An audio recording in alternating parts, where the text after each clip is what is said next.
Robert Louis Stevenson's classic novel, The Strange Case of Dr. Jekyll and Mr. Hyde, is a wonderfully constructed mystery.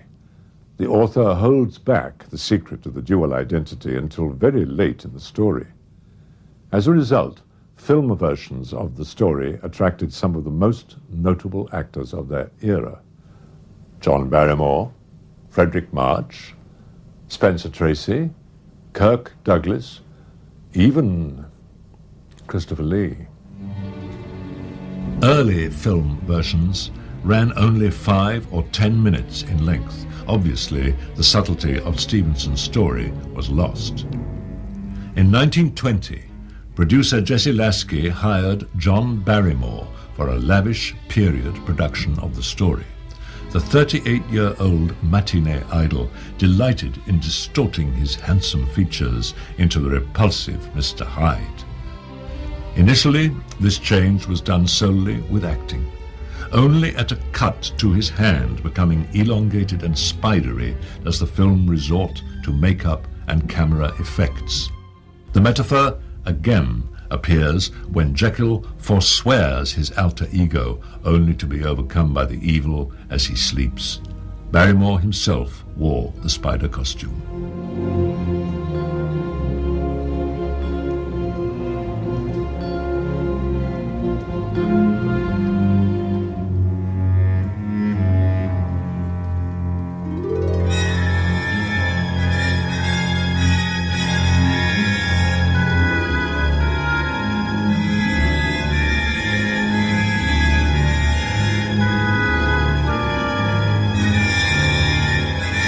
He used to delight in donning grotesque makeups and whatnot, and this was just, I think he was having fun. He was having a good time distorting himself one more time.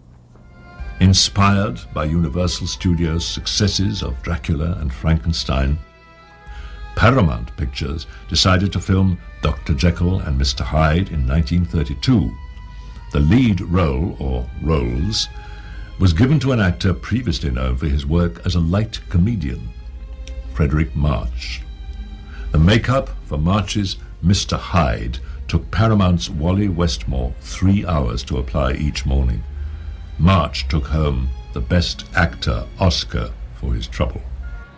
Instead of announcing his name as the winner at the Academy's dinner ceremony, presenter Norma Shearer stood back as March's image was projected on the wall in tribute to the first Oscar-winning horror performance.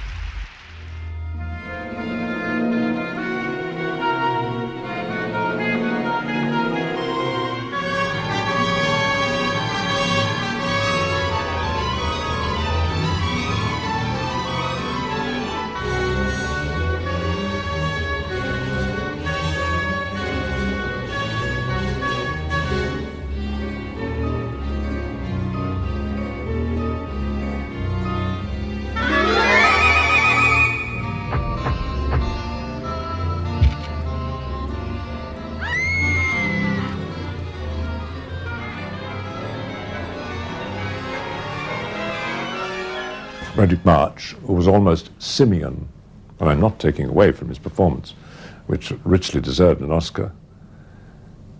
But it was like something, in a sense, vaguely from the Planet of the Apes. The makeup was brilliant, but it was, as I say, somewhat simian.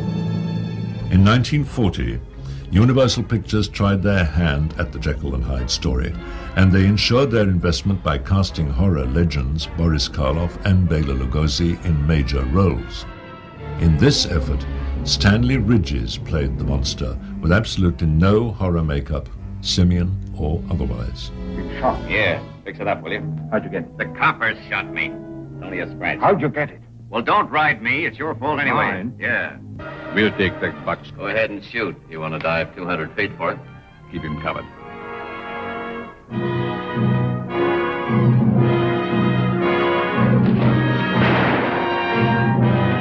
You're sneaking out on him. What do you Yes, mean? you do. Dad! Stop it. Quick!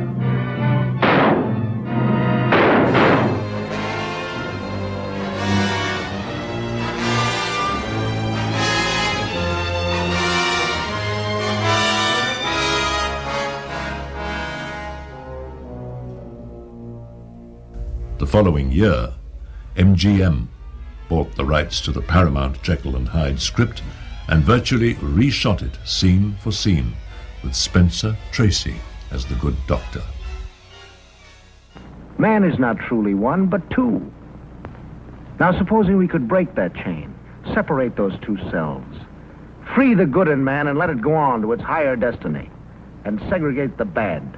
Let it destroy itself in its own degradation. Good heavens. Why, Dr. Jekyll? Hopelessly insane. This is pure balderdash. You're dealing with things it would be better not to mention for your own sake. There might be trouble. Ingrid Bergman and Lana Turner were originally cast in the opposite roles, and I don't know, I think they decided that they would like to switch. And I'm glad they did. I think it was the best. I think Ingrid Bergman has never looked better than she's looked in that film, and she brings a real warm, likable character to it. You really feel for her when Hyde is doing all those nasty things. For your own sake, Lanyon, do you want to live on as you have? Or do you want to have your safe peace, your reason even, blasted by a sight that would shock the lowest fiend in the inferno?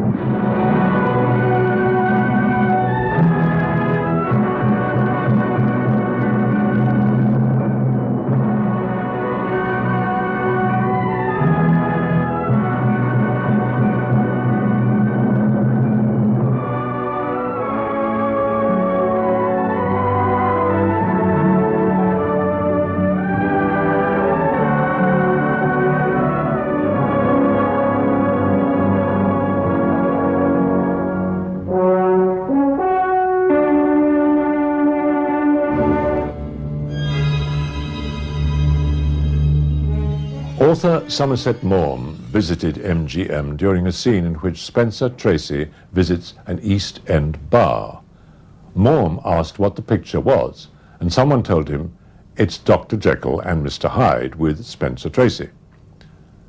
Rather baffled, Maugham asked, which one is he playing now? 1942's The Mad Monster was something of a rural American version of Dr. Jekyll and Mr. Hyde. Scientist George Zucco played the Dr. Jekyll part, but after administering some secret injections, allowed his retarded handyman to become Mr. Hyde. For actor Glenn Strange, he would later essay the role of Frankenstein's creation in several Universal films.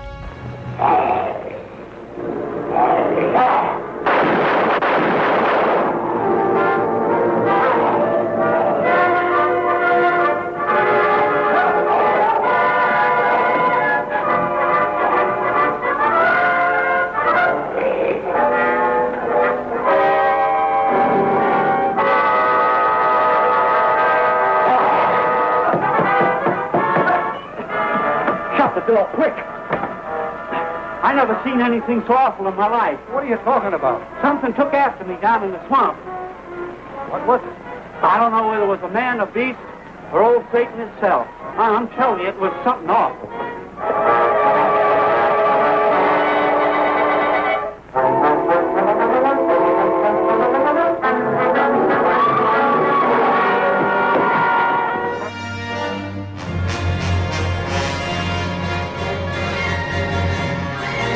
Stevenson's story officially fell into the public domain in 1942. This meant that producers did not have to pay to adapt it, as if the law had ever stopped them before. Variations of the split personality tale appeared with alarming regularity.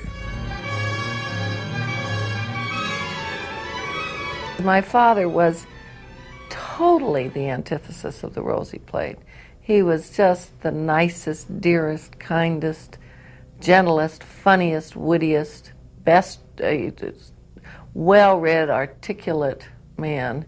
And he did get an opportunity to play a lot of comedy when he guest appeared on television, and he did get an opportunity to spoof his own boogeyman image. I think he had great fun doing that, because he was far from a boogeyman.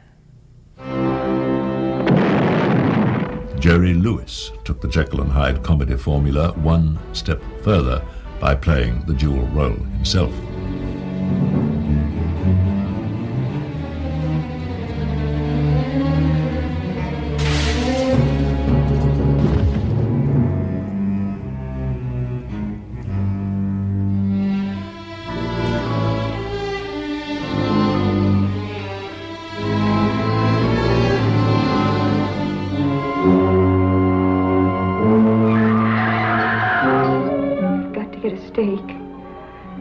And drive it through my heart and bury me beside my father. Well, do it! Do I have to kill myself? If you love me, please kill me! I made myself cry when I watched it because I really felt that. Because my God, if you love me, kill me. You know, I don't want to be the daughter of Dr. Jekyll. Jekyll and Hyde monsters were more popular than ever in the 1950s, especially in low-budget efforts like the hideous Sun Demon, where atomic energy is blamed for this creature's dual personality.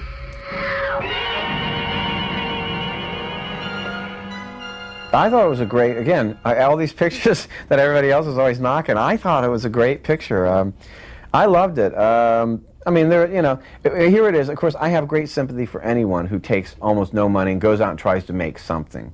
Having been there and still doing it in certain levels, I have nothing but admiration for people like that. It takes a lot of guts and to put your money where your mouth is and get out there.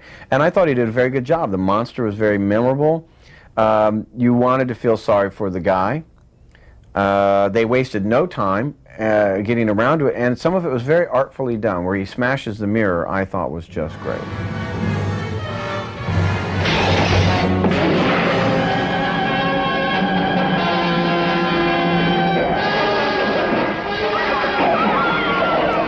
Atomic energy also got the blame for another Jekyll and Hyde. The thing that I remember about Hand of Death was that our older son, Martin David, and my wife Loretta came on the set, and they had that daggone monster thing on me, and he could hear his dad's voice coming out of it. He was petrified. I'll get them out. No, don't touch him.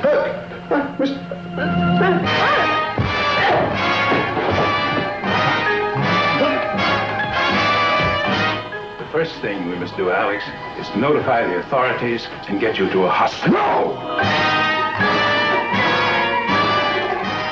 What should we do? What can we do? I don't know.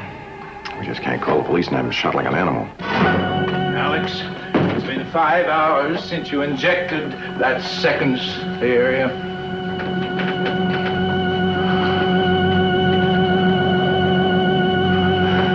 My God. Dr. Ramsey? Alex?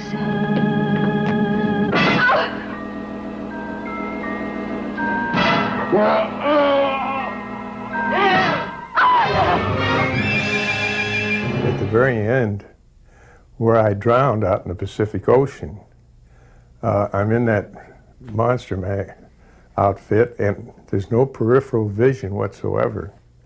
And waves are crashing on all sides of me, and I can't, I didn't know what to do. I just lying there, you know.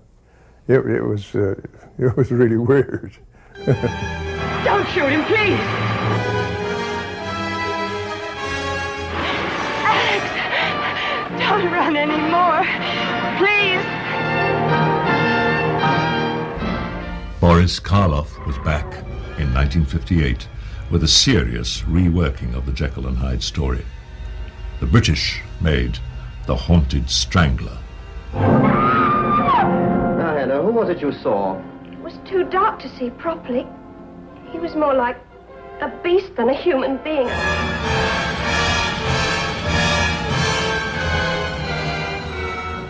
It was the same man, the very same man. I tell you that if you brought me face to face with him now. It was the Haymarket Strangler.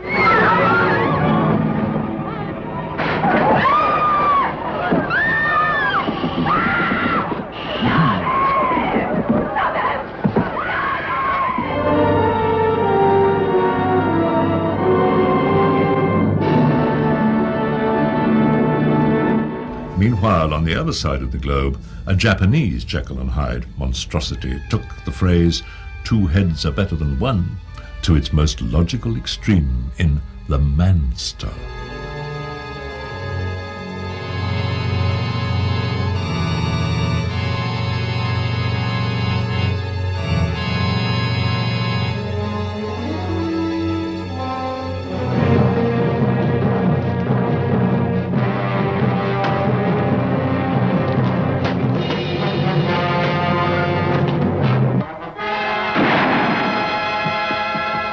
What happened? He got away. I think I know where he's going, to Tara's. Follow me. Right.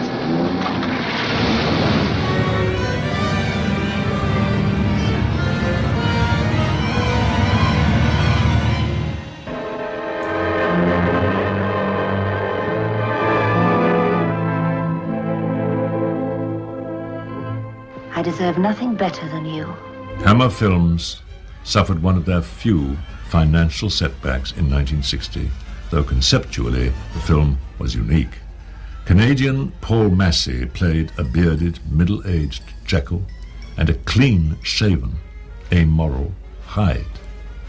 The script pointed out Victorian hypocrisy rather too well.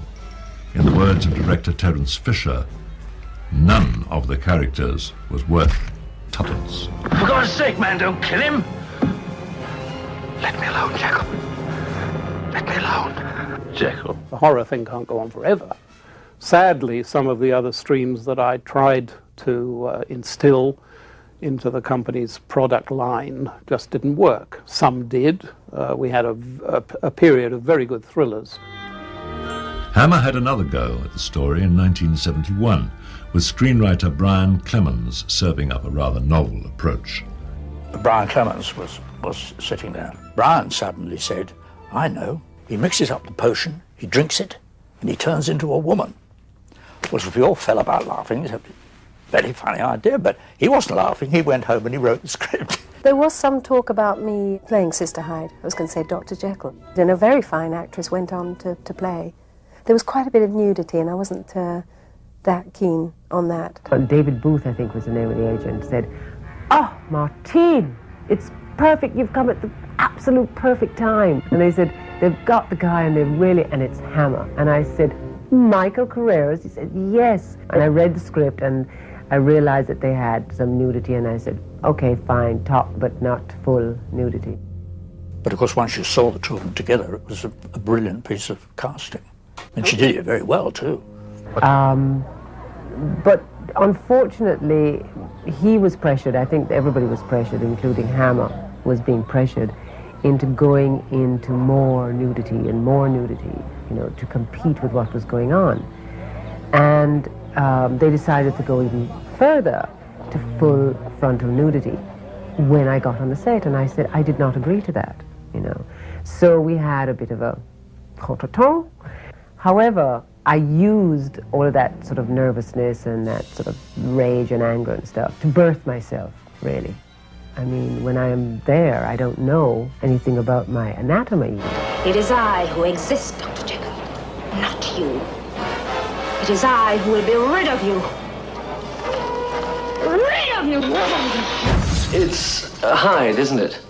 How is your brother? He hasn't been himself of late. I mentioned the fact just now that I was in Dr. Jekyll and Mr. Hyde, which is in fact accurate, although that was not the title of the film.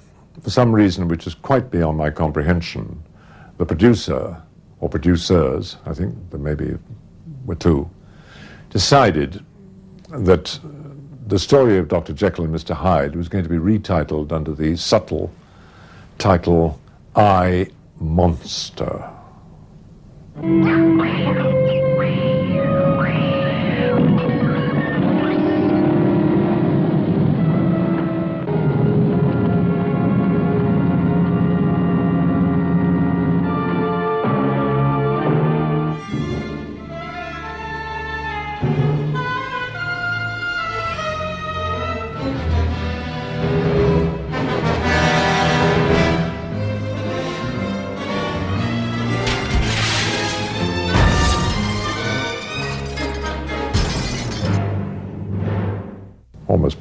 relief, doesn't it? Anyway, that's what they called it. And I played Dr. Jekyll and Mr. Hyde. Oh, but I wasn't allowed to call them that. Oh, no. Every other character in Stevenson's story in this film had the correct name. Every single actor, regardless of whoever he or she was playing, had the correct name from the Stevenson story. But yours truly, oh no, they didn't call me Dr. Jekyll, who became Mr. Hyde. They called me Dr. Marlowe, who became Mr. Blake. Now, you work that out, but to me it's completely incomprehensible even to this day. Television adaptations of the Stevenson classic are virtually innumerable.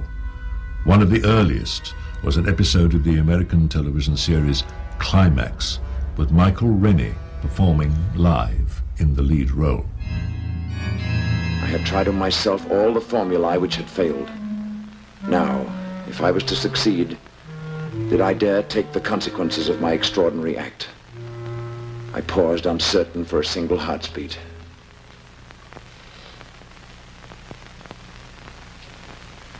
Then I drank the liquid.